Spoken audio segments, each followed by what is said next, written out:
Bismillahirrahmanirrahim. Assalamualaikum warahmatullahi wabarakatuh. Perkenalkan, nama saya Muhammad Qadri dengan NIM 504001241008. Saya dari kelompok 2 ingin mempresentasikan sedikit dari materi makalah yang berjudul pengedaran dalam persepsi psikologi. Bagian B, komponen-komponen persepsi. Selain persepsi visual, terdapat komponen-komponen persepsi lainnya yang membantu kita mengenali berbagai aspek dari lingkungan. A. Persepsi auditori. Persepsi auditori memungkinkan kita mengenali suara dan nada yang berasal dari lingkungan. Ketika kita mendengar sebuah melodi, otak memproses frekuensi dan pola suara untuk mengenali lagu tersebut. Selain itu, otak juga mampu menentukan arah dan jarak suara berdasarkan perbedaan waktu kedatangan suara ke telinga kiri dan kanan. B.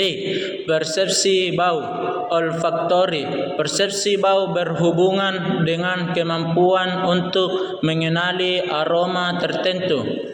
Ketika molekul bau masuk ke hidung, sel-sel reseptor penciuman akan menangkap molekul tersebut dan mengirimkan sinyal ke otak di mana bau tertentu dapat dikenali.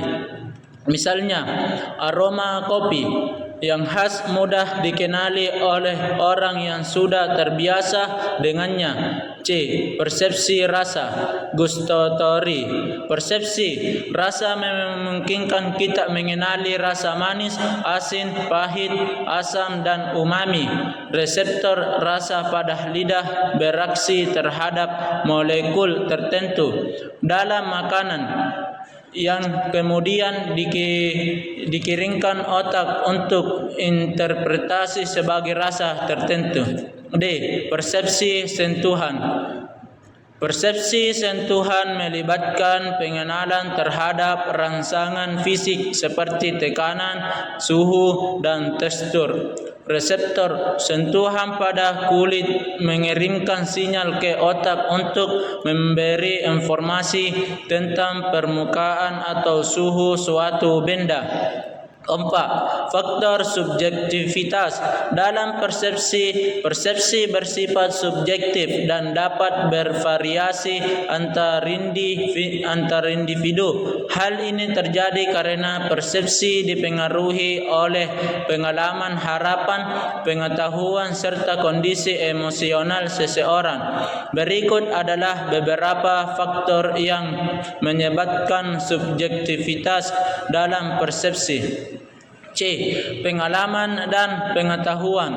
Pengalaman hidup dan pengetahuan sebelumnya dapat mempengaruhi cara seseorang mempersepsi stimulus tertentu. Sebagai contoh, seseorang yang berpengalaman dalam bidang seni mungkin melihat lebih banyak detail atau interpretasi warna dalam sebuah lukisan dibandingkan dengan orang awam.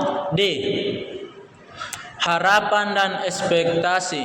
Persepsi seringkali dipengaruhi oleh harapan. Jika seseorang mengharapkan melihat suatu, mereka lebih cenderung menemukannya, meskipun itu mungkin tidak sepenuhnya akurat. Contohnya, dalam kondisi gelap, seseorang mungkin mengira melihat bayangan orang lain, padahal itu hanyalah benda mati. Konteks lingkungan atau situasi di mana seseorang berada juga memengaruhi persepsi.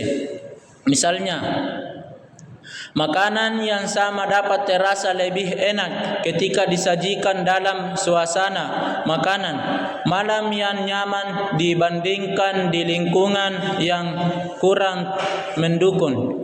F. keadaan emosional dan fisik. Kondisi emosional dan kesehatan fisik seseorang dapat mengubah cara mereka mempersepsi dunia. Orang yang lelah atau stres cenderung lebih mudah terganggu oleh suara, bising atau cahaya terang, dan hal ini mempengaruhi persepsi mereka terhadap si stimulus tersebut. Sekian presentasi dari saya. Mohon maaf kalau ada salah. Sekian dan terima kasih. Wabillahi taufiq wal hidayah. Assalamualaikum warahmatullahi wabarakatuh.